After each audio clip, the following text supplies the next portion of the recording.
누가복음 4장 4절에서 15절까지 저와 여러분들이 한 절씩 교독하겠습니다. 8장 4절입니다. 각 동네 사람들이 예수께로 나와 큰 무리를 이루니 예수께서 비유로 말씀하시되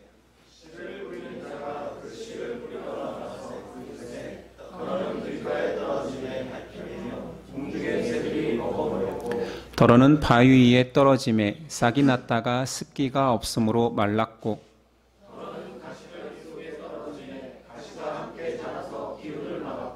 더러는 좋은 땅에 떨어짐에 나서 100배의 결실을 하였느니라. 이 말씀을 하시고 외치시되 들을 귀 있는 자는 들을지어다. 이르시되 하나님 나라의 비밀을 아는 것이 너희에게는 허락되었으나 다른 사람에게는 비유로 하나니 이는 그들이 보아도 보지 못하고 들어도 깨닫지 못하게 하려 함이라. 길가에 있다는 것은 말씀을 들은 자니 이에 마귀가 가서 그들이 믿어 구원을 얻지 못하게 하려고 말씀을 그 마음에서 빼앗는 것이요.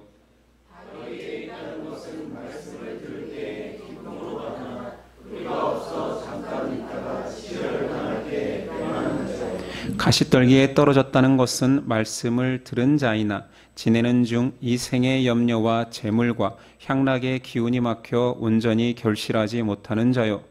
좋은 땅에 있다는 것은 착하고 좋은 마음으로 말씀을 듣고 지키어 인내로 결실하는 자니라. 아멘. 오늘 말씀의 제목은 씨 뿌리는 자의 비유. 오늘 말씀 8장은 예수님 2차 갈릴리 사역 중에 비유로 말씀하시는 장면입니다. 교회 다니는 사람이라면 모두 다 잘 알고 있는 씨 뿌리는 자의 비유 또는 네밭 비유입니다. 예수님께서는 비유로 말씀하실 때가 많았습니다. 제자들이 직접 그 이유를 물었지요. 오늘 말씀 9절 제자들이 이 비유의 뜻을 물으니 라고 되어 있지요. 누가복음에는 비유의 뜻을 물었다고 되어 있지만 평행본문인 마태복음 13장에는 이렇습니다. 제자들이 예수께 나와 이르되 어찌하여 그들에게 비유로 말씀하시나이까 묻지요. 예수님 대답하기를 천국의 비밀을 아는 것은 너희에게는 허락되었으나 그들에게는 아니 되었나니 무릇 있는 자는 받아 넉넉하게 되되 없는 자는 그 있는 것도 빼앗기리라. 그러므로 내가 그들에게 비유로 말하는 것은 그들이 보아도 보지 못하며 들어도 듣지 못하며 깨닫지 못함이니라. 일반적으로 예수님께서 비유하신 이유를 이야기할 때 서민들이 이해하기 쉬운 예화를 써서 말했다라고 말하는데 오늘 대답은 정반대입니다. 왜 비유로 말씀하십니까? 라고 물으니 못 알아듣게 하려고 비유한다 말씀하시지요. 이어서 이사야의 예언이 그들에게 이루어졌으니 일렀으되 너희가 듣기는 들어도 깨닫지 못하며 보기는 보아도 알지 못하리라. 이 백성들이 마음이 완악하여져서 그 귀로 듣기에 둔하고 눈은 감았으니 이는 눈으로 보고 귀로 듣고 마음으로 깨달아 돌이켜 내게 고침을 받을까 두려워함이라 하였느니라. 예수님이 하신 말씀이에요. 이사야의 비유를 들어 이사야가 이렇게 말했잖아. 혹시 들리고 보아서 깨달아 돌이킬까봐 나 지금 비유로 말하는 거야. 아니 이사야가 정말 이런 의도로 말씀을 했을까요? 이사야 6장으로 가보겠습니다. 이사야에게 하나님이 말씀하십니다. 여호와께서 이르시되 가서 이 백성에게 이르기를 너희가 듣기는 들어도 깨닫지 못할 것이요 보기는 보아도 알지 못하리라 하여 이 백성의 마음을 둔하게 하여 그들의 귀가 막히고 그들의 눈이 감기게 하라. 염려하건대 그들이 눈으로 보고 귀로 듣고 마음으로 깨닫고 다시 돌아와 고침을 받을까 하노라 하시기로. 정확하지요? 예수님 정확히 이사야의 말씀을 가져와서 못 알아듣게 하려고 비유했어. 이사야는 이 말씀을 듣고 조금 당황한 것 같습니다. 그래서 이사야가 하나님께 묻기를 내가 이르되 주여 어느 때까지니까 하였더니 주께서 대답하시되 성읍들은 황폐하여 주민이 없으며 가옥들에게는 사람이 없고 이 토지는 황폐하게 되며 여호와께서 사람들을 멀리 옮기셔서 이 땅 가운데에 황폐한 곳이 많을 때까지니라. 그 중에 10분의 1이 아직 남았을지라도 이것도 황폐하게 될 것이나 밤나무와 상수리나무가 배임을 당하여도 그 그루터기는 남아있는 것 같이 거룩한 씨가 이 땅의 그루터기니라 하시더라. 언제까지 그렇게 할까요? 제 사역이 뭡니까? 너는 진리의 말씀을 전해. 그러면 그들이 눈과 귀가 더 다칠 거야. 들리라고 전하는 것이 아니라 네가 전하면 전할수록 더 다칠 거야. 언제까지요? 내가 허락한 내 백성이 땅에 황폐해질 때까지. 10분의 1이 남았을 때도 아니야. 더 황폐해질 때까지. 나무가 밑둥까지 잘려 그루터기만 남을 때까지 계속 안 들리고 안 보이게 할 거야. 이사야 선지자는 알다시피 구약에서 메시아이신 예수님을 예언한 선지자입니다. 결론적으로 하나님은 거룩한 씨, 메시아죠.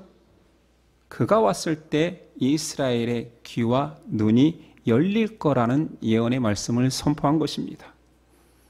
예수님이 왜 비유로 하십니까? 할 때 이 이사야의 질문을 가져와서 어느 때까지 그런 상태입니까? 했을 때 거룩한 씨가 올 때까지. 지금 예수님께서 거룩한 씨로 오셔서 좋은 땅과 나쁜 땅 가운데 뿌려지고 있습니다. 자, 이 선지식이 있어야 오늘 신앙인이라면 모두 다 아는 이 씨 뿌리는 자의 비유를 정확히 해낼 수 있습니다. 먼저 예수님의 이 비유 말고 모든 비유는 전부 다 하나님 나라와 그 하나님 나라의 백성을 구원하기 위한 예수님의 사역을 비유하고 있습니다. 단순하게 교훈을 주고 윤리적인 메시지를 주기 위함이 아니란 뜻이지요. 이 내 밭으로 집중해버리면 나쁜 밭을 잘 개간하고 경작하여서 좋은 밭을 만들면 열매가 풍성하게 맺어지네 라고 하면 안 되는 거지. 그런데 우리는 얼마나 많이 설교로 윤리적 설교를 들어왔습니까? 그런 상태로 살아가면 안 돼. 신앙인들이요, 개간하여서 좋은 밭, 착하고 성실한 밭이 돼야지. 하나님의 복음, 거룩한 씨가 선포될 때에 사람들의 상태가 어떤지 결론적으로 보여주는 4가지 상태를 말하는 것입니다. 밭으로 비유된 사람의 상태는 생명을 가지고 있는 거룩한 씨가 없는 타락한 상태입니다. 아니, 거룩한 씨앗이 없는데 제 아무리 비옥한 땅이라고 해서 거기서 생명력이 올라올 수 있습니까? 씨앗이 없는데. 밭은 인간이 결코 열매 맺을 수 없는 타락한 상태임을 고발하는 것입니다. 로마서 3장 10절 이하죠. 기록된 바 의인은 없나니 하나도 없으며 깨닫는 자도 없고 하나님을 찾는 자도 없고 다 치우쳐 함께 무익하게 되고 선을 행하는 자는 없나니 하나도 없도다. 이 밭이라는 그 본연의 상태는 생명이 일어날 수 있는 가능성이 제로인 상태를 말합니다. 땅이 저주받고 인간이 저주받은 상태라는 것은 언제부터였습니까? 우린 다 알다시피 아담과 하와의 죄의 결과입니다. 창세기 3장 17절이야. 아담에게 이르시되 네가 네 아내의 말을 듣고 내가 네게 먹지 말라 한 나무의 열매를 먹었은즉 땅은 너로 말미암아 저주를 받고 너는 네 평생에 수고하여야 그 소산을 먹으리라. 땅이 네게 가시덤불과 엉겅퀴를 낼 것이라. 사람의 죄악이 땅을 그렇게 가시덤불과 엉겅퀴가 자라는 저주의 상태로 만든 것입니다. 하나님께서 그리고 말씀하시기를 아담아, 그러면 이 땅을 개간하여서 열심히 살아라라고 했습니까? 그 저주받은 상태를 극복하라고 했습니까? 아니지요. 로마서 3장 23절이야.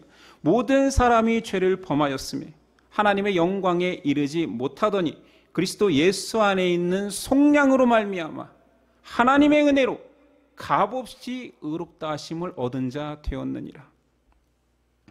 저주받은 땅에서 사는, 그리고 저주받은 밭과 같은 존재들이 살아가는 방법은 하나님의 은혜로만 살아라. 그래서 창조의 섭리 속에서 하루를 쉬게 했지요. 안식해라. 나를 기억하는 것이 피조물로 살아가는 방법이다. 출애굽에서 구원하신 하나님은 율법의 첫 번째 조항 가장 강조하는 곳에 안식일을 지켜라. 너희를 해방한 나를 기억하는 날을 가져라. 땅이 저주받아 타락했습니다. 그러나 하나님은 안식년을 통하여서 7년마다 쉬게 해라. 이것은 내 은혜다. 아무것도 뿌리지 않지만 결실하게 하겠다. 이유는 창조주 하나님, 너희가 땅을 경작하며 사는 것이 아니라 그 땅조차도 하나님의 은혜로 살아가는 장소다. 안식년이 7번에 7번이 되면 50년째 희년을 선포해라. 해방의 날이다. 모두 다 땅은 타락했고 저주받았지만 내 은혜로 해방될 것이다를 선포하고 있습니다. 오늘 말씀, 죄로 저주받은 밭과 같은 상태인 인간이 생명의 근원이신 씨앗이 떨어진 것입니다. 그 밭에 심겨진 것이지요. 아니, 생명의 씨앗이 심겨지기만 하면 30배, 60배, 100배의 결실은 당연하다 말하는 것입니다. 이것은 개가 나여 좋은 땅이 되면 열매 맺는다는 비유가 아니라 생명의 씨앗을 품은 밭은 아무리 소망이 없는 밭이라 할지라도 구원의 열매를 맺게 된다라는 비유지요. 이제 좀 오해가 풀렸습니까? 거룩한 씨가 심겨지면 좋은 밭이 되는데 그것이 핵심인데 계속 사람들은 이 내 밭 속에서 이걸 개간해야 돼, 돌을 빼내야 돼, 가시나무 엉겅퀴를 걷어내면 결실케 된다라고 자꾸 인간적으로 바라봅니다. 이것은 한국교회 문제였기도 하지요. 만약에 이것이 아무것도 아닌 그냥 윤리적 설교로 바꾸는 것 정도로만 끝나는 것이 아니라 이런 신앙을 믿는 것은 인간의 공로를 인정하게 되는 현대 기독교의 가장 큰 이단의 신학적 근간이 되는 알미니안주의가 되는 것입니다. 아니, 좋은 밭이 되면 결실하게 된다고? 이렇게 받아들이면 이것은 단순히 윤리 문제가 아니라 신앙의 정체성, 바른 진리가 훼손된다는 것이지요. 그러냐 오늘 말씀의 비유의 핵심은 좋은 밭이 되면이 아닙니다. 거룩한 씨를 간직한 밭은이 되는 거지요. 자, 거룩한 씨를 끝까지 유지하는 밭이 있는가 하면 그 거룩한 씨를 잃어버린 밭이 존재하니 그것이 앞에 나온 세 가지 나쁜 밭들의 특징입니다. 하나님의 말씀에 대한 사람의 상태를 말하는 거라고 했어요. 결론적으로 자, 씨앗이 거룩한 씨앗이 뿌려졌는데 세상을 보니 이 네 가지 밭과 같은 결과물들이 있다입니다. 결론적으로 그렇다라는 거지 이것을 바꾸는 우리의 노력이 가미되는 노력으로 바꿔서는 안 된다라는 거지요. 자, 첫 번째, 거룩한 씨를 거부한 밭의 특징이 나옵니다. 길가에 떨어진 말씀, 12절. 길가에 있다는 것은 말씀을 들은 자니 이에 마귀가 가서 그들이 믿어 구원을 얻지 못하게 하려고 말씀을 그 마음에서 빼앗은 것이요. 이런 상태의 사람은 누구입니까? 이들은 말씀을 마귀에게 빼앗겼대요. 그런 사람들의 특징은 마귀의 지배하에 있기 때문에 복음과 믿음의 사람들을 미워합니다. 여러분, 살다 보면 내가 잘못한 것도 없는데 내가 신앙을 가졌다는 이유만으로, 교회에 다닌다는 이유만으로 미워하는 사람들 보지 않았습니까? 만약에 친구가 그런 사람이라면 멀리하면 되잖아요. 그런데 피할 수 없는 상황. 학교 다닐 때 선생님들. 난 선생님들이 왜 그렇게 기독교를 욕하고 예수쟁이들을 욕했는지 모르겠어요. 또는 군대의 선임들이, 물론 그것은 이해는 돼요. 주일날 밀린 일들을 다 같이 해야 되는데 종교 행사 간다고 하면 미울 수도 있겠죠. 그런데 불성실하지 않고 잠을 줄여가면서 그 일들을 하는데도 불구하고 종교 행사에 간다고 하면 정말 미워했습니다. 사회생활 중에는 없었습니까? 저는 저를 정말 미워하는 사촌 형이 있습니다. 그 형이 저에게 한 말은, 너는 다 좋은데 목사야. 그래서 난 네가 싫어. 그들의 맹목적인 분노는 교인이라는 이유밖에 없습니다. 물론 그 분노를 갖게 된 그들만의 사정이 있겠지만, 그 사정을 들으면 물론 안타깝겠지만, 결과적으로 그들은 마귀에게 진리의 말씀을 빼앗긴 상태라는 것을 부인할 수 없습니다. 두 번째, 바위 위에 떨어진 말씀 13절. 바위 위에 있다는 것은 말씀을 들을 때 기쁨으로 받으나 뿌리가 없어 잠깐 믿다가 시련을 당할 때 배반하는 자요. 이런 상태의 사람은 누구입니까? 그들은 주께서 주신 은혜를 우상화하는 자들입니다. 자기 가치와 자기 만족으로 신앙을 이용하는 사람들이지요. 믿음과 신앙을 자기 만족을 위한 도깨비 방망이 정도로 폄하하는 거예요. 자신의 유익이 있고 없고에 따라서 신앙생활에 일희일비합니다. 대표적으로 출애굽 1세대들이 그런 모습을 보였습니다. 그들은 처음에 자신들이 포로로 잡혀있는 애굽 땅에서 10가지, 애굽 사람들에게 재앙이지 이스라엘 사람들에게는 기적입니다. 10가지 놀라운 기적을 맛봅니다. 홍해의 기적을 체험했지요. 그리고 그들이 한 행동은 하나님을 높이며 솟구치며 춤추며 찬양했습니다. 그러던 그가 한 달이 지나지 않아 불과 며칠 만에 광야 생활 속에서 물 달라 고기 달라, 광야 40년 동안 얼마나 많이 우리를 애굽으로 다시 돌아가게 해달라고 울며 불며 원망했습니까? 신앙생활을 하다가 이런 부류의 사람들을 참 많이 만났습니다. 처음에는 천사같이 다가와요. 정말 이렇게 좋은 사람들을 만나본 적이 없어요. 저에게도 개인적으로 목사님처럼 좋은 분을, 목사님처럼 설교가 은혜로운 사람을 본 적이 없어요.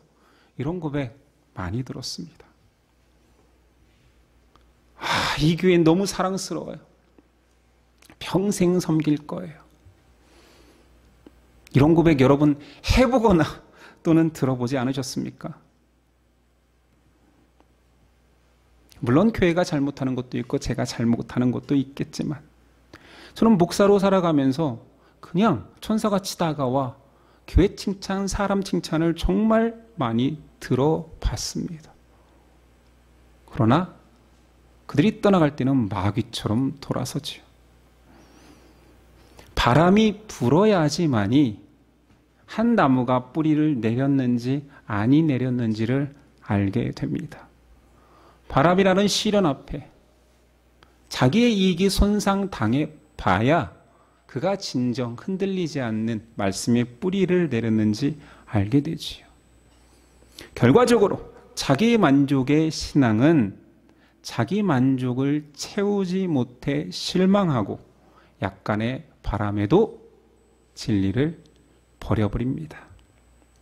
세 번째, 가시떨기에 떨어진 말씀 14절. 가시떨기에 떨어졌다는 것은 말씀을 들은 자이나 지내는 중 이 생의 염려와 재물과 향락 가운데 기운이 막혀 온전히 결실하지 못하는 자요. 자, 이런 상태의 사람은 누구입니까? 말씀보다 더 귀한 것들이 존재하는 자들입니다. 이들에게 중요한 것은 예수님이 정확히 말씀하시죠. 이 생의 자랑, 재물, 향락입니다. 안타깝게도 현대 신앙인들 중에 가장 많은 범주가 여기에 속하는 것 같습니다. 그래서 기독교 신앙이 기복주의화 되는 거지요. 그것은 저의 문제, 강단에 서 있는 저의 문제이기도 할 수 있겠지요. 잘 믿으면, 헌금하면 30배, 60배, 100배의 결실이 있을 거야. 뭔가 아닌 듯하지만 익숙한 그런 메시지. 그리고 우리는 때로 그것을 아멘하고 정말 갈급할 때 내가 이거 드려 하나님 정말 큰 걸로 보답해 주세요 하지 않았습니까? 내 기도의 강구 속에 정말 어느 정도의 양이 달라달라 하고 있습니까? 저는 이런 교회 이야기를 들은 적도 있습니다. 부모님이 헌금으로, 헌물로 땅을 교회에 기부했어요. 그 부모님이 돌아가신 이후에 자녀들이 땅에 대한 반환 소송을 겪고 있었습니다. 왜 그런 결과가 나왔을까요? 물론 부모의 마음은, 진실성은 우리가 알 수 없지만 만약에 100평의 땅을 하나님께 드렸는데 30배, 3000평이잖아요. 제일 작은 게 30배잖아요. 30평에 부자가 되었다라면 자녀들이 그 100평 달라고 소송까지 하겠어요? 안 이루어진 거지. 차라리 이것은 귀엽습니다. 그냥 헌금한 사람과 돌려달라는 사람이 다르니까요. 근데 기독교 신문에 몇 년 전에 어떤 기사가 실렸냐면 헌금한, 자신이 드린 헌금을 다시 돌려달라는 소송이 빗발친대요. 여러분도 소송하십시오. 소송 비용이 더 듭니다. 여러분들이 많이 안 드렸기 때문에 줄 수 있어요. 아, 이런 말 하면 안 되나? 이거 녹취하면 또 법원에 제출할라. 왜 교회 다니면 세상적으로 성공해야 됩니까? 말은 또 잘해요. 하나님의 영광을 위해. 자신의 영광을 위해죠. 기독교 윤리 중에 핫한 이슈가 있으니 고지론과 미답지론, 어떤 것이 옳냐입니다. 고지론은 높은 곳에 올라 성공하여서 최대한 높은 곳에서 빛을 발해야 영향력이 크다. 하나님 하신 영광을 자랑할 수 있다. 그래서 한때, 그리고 지금도 유행하고 있는 것은 한국교회 안에 유명 인사, 성공한 자들이 간증하는 자리에 초대받는다라는 거지. 목사가 어떤 교회에 초대받으면 기껏해야 10만 원, 20만 원, 그것도 3, 4시간을 해도. 근데 그들은 유명하다는 이유만으로 몇백만 원을 1시간도 채 하지 않고 잡담이나 하다 가는데 받아갑니다. 그런 세태가 안타까워서 반대급부로 나온 것이 미답지론이지요. 낮은 곳, 찾지 않는 곳, 어두운 곳에 작은 자, 무명한 자 되어서 빛 발해야 된다라는 주장입니다. 한국교회에 얼마나 성공주의가 만연하면 그거에서 반대급부로 미답지론이 맞다는 사람들이 막 일어나는 거예요. 아니, 높은 곳이든 낮은 곳이든 신앙의 사람 정체성의 문제지 그게 방식의 문제입니까? 옳고 그름의 문제입니까? 높아져도 낮아져도 가난해져도 부해져도 나는 하나님의 빛 비치는 사람으로 살아가는 것이 중요한 것일진데 한국 교회가 얼마나 돈을 좋아하고 성공을 좋아하고 그런 사람들을 높여줬으면 이것이 분쟁이 된다라는 거예요. 세 번째 밭은 결과적으로 자기 이익을 위한 수단으로 믿음과 신앙을 사용할 때 생명의 말씀이 떠나간다, 잃어버린다, 버려진다라는 결론입니다. 나쁜 밭 3가지의 공통점이 있다라면 그들은 말씀을 못 들은 자들이 아닙니다. 노출되지 않은 자들이 아닙니다. 모두 다 말씀을 뿌리 내리지 못한 밭들의 특징입니다. 결과랬잖아요. 상태랬잖아요. 결과적으로 보니 그들이 다 합당한 이유를 잊고 난 그래서 그랬습니다라고 하겠지만 결과적으로는 생명의 씨앗이 그 인생 가운데 없다라는 거지. 이것이 핵심입니다. 그렇다면 좋은 밭도 자연스럽게 해석이 되겠지요. 15절. 좋은 땅에 있다는 것은 착하고 좋은 마음으로 말씀을 듣고 지키어 인내로 결실하는 자니라. 여기까지 와놓고 또 착하고 좋은 맛이 되면 결실하게 된다라고 하면 설교를 처음부터 다시 해야 되는 거예요. 인간의 상태를 말하는 것이지 착하고 좋은 맛이 되자라는 내용이 아닌 것입니다. 좋은 밭의 특징은 끝까지 그의 인생의 결론을 보니 결코 씨앗을 빼앗기지 않았습니다.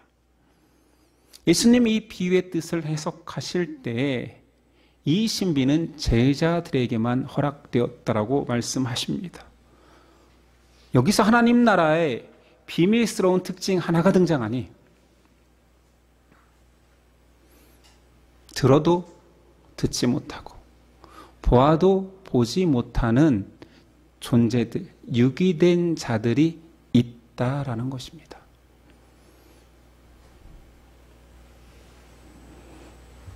이게 비유의 목적이기도 하잖아요. 못 알아들어야 돼. 그래서 비유하는 거야. 네 가지 땅은 네 가지의 상태를 설명하는 것이기도 하지만 우리가 적용할 때에는 한 사람 속에 여러 양태로 드러나는 네 가지 밭이기도 합니다. 예수님 제자들을 항상 좋은 땅으로 여겼다라면 이런 말씀이 없었겠지요. 나쁜 밭이 될 것 같은 상황이 되지 않도록 하기 위한 경고의 말씀이 없었겠지요. 그런데 오늘 말씀 이후에 누가복음에만 봐도 공간복음, 요한복음에 너무 많겠지만 찾아보면 누가복음 12장 22절 이르노니 너희 목숨을 위하여 무엇을 먹을까 몸을 위하여 무엇을 입을까 염려하지 말라. 너희 그런 밭 될 수 있어. 14장 33절 누구든지 자기 소유를 버리지 아니하면 능히 내 제자가 되지 못하리라. 니네가 언제까지 내 제자일 것 같아? 제자를 부인하고 떠나는 사람이 있음을 말하는 거지. 이런 경고에도 불구하고 제자들 12제자 모두 다 예수님이 가장 큰 시련, 가장 큰 환난, 십자가를 지게 되고 잡혀갈 때 다 도망쳤습니다. 큰 시험 앞에 다 맥없이 쓰러졌지요. 그러면 예수님, 결국 니네도 나쁜 밭이 되었으니 너희는 생명력이 없어라고 했습니까? 아니죠. 결론적으로 그 말씀을 끝까지 품어낸 제자들이 있었기에 복음이 전해졌습니다. 결국 좋은 밭은 나쁜 밭의 상태를 오갈지라도 끝까지 하나님의 말씀과 그 약속을 붙잡은 밭이 좋은 밭이라는 결론이 서는 거지요. 됐습니까? 오늘 말씀 주석은 제가 확실히 해냈습니다. 어디 가서 성실하게 살아야 결실하고 30배, 60배, 100배 하나님 축복을 주신다 말하고 다니면 안 돼요. 씨 뿌리는 자의 비유는 하나님 나라 백성의 정체성을 보여줍니다. 그러니까 좋은 밭은 거룩한 씨앗으로 살아나는 밭인 거지요. 예수님의 죽음 앞에 제자들이 큰 시험을 당했습니다. 좌절했죠. 소망이 사라진 듯 했습니다. 내 밭에 뿌려진 생명의 씨앗이 썩어서 죽어버린 것 같았어요. 실제로 그렇지 않았겠습니까? 그런데 놀라운 일이 벌어졌습니다. 요한복음 12장 24절 내가 진실로 진실로 너희에게 이르노니 한 알의 밀이 땅에 떨어져 죽지 아니하면 한 알 그대로 있고 죽으면 많은 열매를 맺느니라. 그 밀 씨앗이 죽어버린 줄 알았는데 그것이 부활해버렸어요. 부활하고 나니 더 큰 생명력이 폭발적으로 들어있는 씨앗이 된 것입니다. 부활한 생명의 씨앗은 영원한 생명의 씨앗이 되어서 그것을 품는 밭까지도 영광의 열매를 맺게 했습니다. 씨 뿌리는 자의 비유는 인생의 마지막 결론을 보여줍니다. 공간복음 모두 마태, 마가, 누가에서 이 씨 뿌리는 자의 비유가 다 했는데 그 앞뒤로 무슨 이야기가 나오냐면 지난 시간에 소개했던 전후로 누가 하나님의 가족이며 백성인가를 묻습니다. 예수님의 어머니와 동생들이 왔을 때 한 그 내용입니다. 하나님의 말씀에 의해서, 거룩한 씨에 의해서 혈육보다 더 소중한 새 가족이 탄생됨을 선언한 거지요. 알다시피 천국 백성입니다. 모든 인생은 자신의 인생을 살지만 결국 거룩한 씨의 유무에 따라 인생이 결론 지어집니다. 이 놀라운 일을, 이 결말을 거룩한 씨에 의해서, 그 거룩한 씨이신 예수 그리스도에 의해서 이루어진다는 사실이 안 들리고 안 보이는 거예요. 거룩한 씨의 유무로 생사가 갈리는데 세상 사람들은 관심이 없습니다. 전하면 전할수록 더 딱딱하게 굳어져서 돌짝밭이 되어지는 거지요. 말씀이 육신이 되어 오신 예수님에 의해서 좋은 땅과 나쁜 땅은 분명히 갈립니다. 거룩한 씨앗에 의해서 알곡과 쭉정이는 갈립니다. 생명의 말씀이 들리는 양이 존재하고 생명의 말씀이 들리지 않는 염소가 갈립니다. 이 비유 바로 뒤에 등불 비유가 있는데, 예수님 빛으로 오셔서 그릇으로 가리지 않았어. 저기 말 아래 두지 않았어. 모두에게 비추지만 그 빛을 보지 못하는 자들이 존재합니다. 지금도 거룩한 씨앗은 사람 가운데, 나라 가운데, 온 세상에 뿌려지고 있습니다. 놀라운 것은 이것이 신비일진데 놀라운 일이 벌어지고 있음에도 이것을 모르는 자들이 넘쳐나지요. 사람의 모든 죄를 대신해서 예수님께서 생명의 씨앗으로 너에게 그냥 네 밭에 뿌려주겠다, 값없이 속량해 주겠다 하지만 믿지 않습니다. 생명의 씨앗이 뿌려졌지만 여타의 이유로, 여러 가지 욕심으로, 염려로, 자기 만족으로 그 씨앗을 거부해냅니다. 그럴 뿐만 아니라 고린도전서 1장에 보니 고린도 교회 가운데에는 심지어 십자가의 도를 조롱하면서 여전히 유대교 하나님을 믿지만 십자가의 도, 저렇게 죽은 사람을 믿는 종교는 필요 없다라고 하는 사람들까지 존재합니다. 오늘 말씀의 핵심은 땅이 아니라 씨앗입니다. 땅이 귀한 것이 아니라 씨를 뿌린 하나님과 생명력을 담고 있는 예수 그리스도의 은혜가 귀한 것이지요. 우리 교회 옆으로 지나는 이 천은 안양천 지류입니다. 물이 모여 안양천이 흘러 한강까지 이르릅니다. 이 지류를 따라 안양천을 따라 자전거 도로를 타고 가다 보면 이 안양천이 안양을 관통하여서 저기 서울 목동을 지나 서울 하류로 가잖아요. 그러니 어디서부터 안양이고 어디서부터 서울인지 모를 것 같지만 타고 가다 보면 알 것 같아요. 뭐냐면 안양 주변은 그 천 주변의 땅이 그냥 잡초투성이입니다. 근데 어느샌가부터 분위기가 좋아지면 서울인가 보다 하면 정확합니다.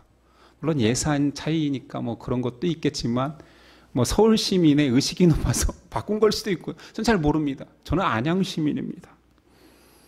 그런데 안양에도 드문드문 독특하게 잡초 사이에 작은 텃밭에 꽃밭이 조성되어 있습니다. 누가 봐도 시에서 한 것은 아니에요. 시에서 저렇게 조그맣게 할 것 같지는 않잖아요. 개인이 가꾼 것이지요. 자, 오늘 말씀에 빗대어 이 예화를 생각해 봅시다. 땅이 귀합니까? 땅은 그 옆도 잡초고 그 옆도 잡초고 안양의 대부분의 천변은 다 잡초투성이입니다. 그런데 누군가가 그곳에 잡초를 뽑아내고 이쁜 씨앗을 심었기 때문에 꽃밭이 된 것입니다. 자, 성도가 그런 존재입니다. 땅이 귀하다고요? 우리는 그냥 잡초투성이, 생명의 열매를 맺을 수 없는 불가능한 존재입니다. 그 땅에 창조주의 손길이 닿은 것입니다. 은혜의 구원에 거룩한 씨앗이 뿌려진 것입니다. 그런데 신앙생활하면서 자랑할 게 있겠습니까? 내 공로를 말할 수 있습니까? 아니, 뿌린 자가 다 했고 씨앗이 다 했는데 밭이 요구하는 거예요. 내가 좀 열심히 냈으니까 나에게 30배, 60배, 100배의 축복을 달라고. 더 이상 좋은 밭의 상태는 아닌 거지요. 그런데 그것을 교회 강단에서 조장하고 있는 현실이 얼마나 개탄스럽습니까?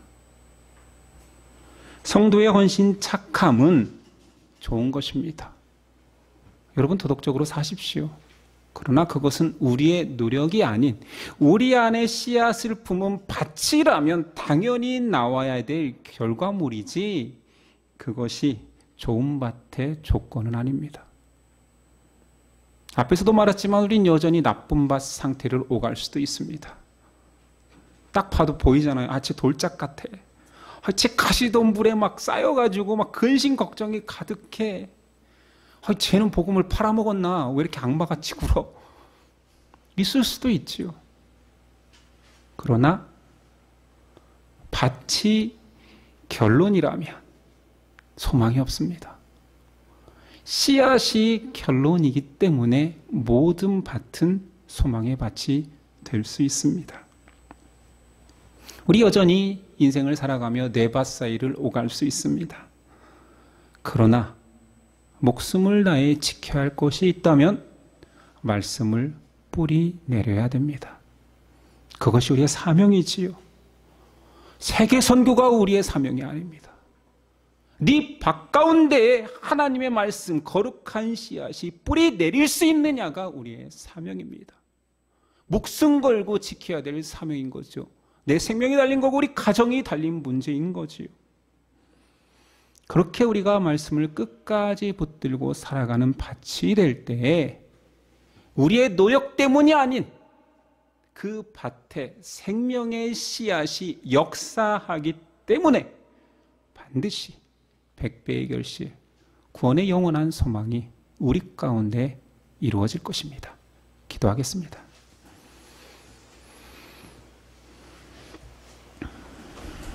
주님, 모두 다 은혜였군요. 내 열심, 내 헌신 얼마나 드러내기 좋아하는 우리입니까? 결국 냄새나는 밭이었을 뿐인데 거룩한 씨앗이 그곳에 떨어진 것인데 내가 잘난 것처럼, 내가 헌신한 것처럼, 그리고 조금 더 헌신해야 하나님이 나를 복 주시는 것처럼 얼마나 잘못 신앙생활했습니까? 씨앗의 은혜, 거룩한 씨를 품고 있는 내가 질그릇에서 보배합이 된 것을 기억하고 그 은혜를 묵상하며 찬양하며 살게 하옵소서. 결국 나는 변화될 것입니다. 결국 우리는 좋은 밭이 될 수밖에 없습니다. 그것이 그리스도의 은혜이며 역사이기 때문입니다. 믿고 의지하오며 좋은 밭으로 칭찬받기까지 말씀을 사모하고 그리스도를 사랑하는 우리 되도록 도와주옵소서. 예수님의 이름으로 기도드립니다. 아멘.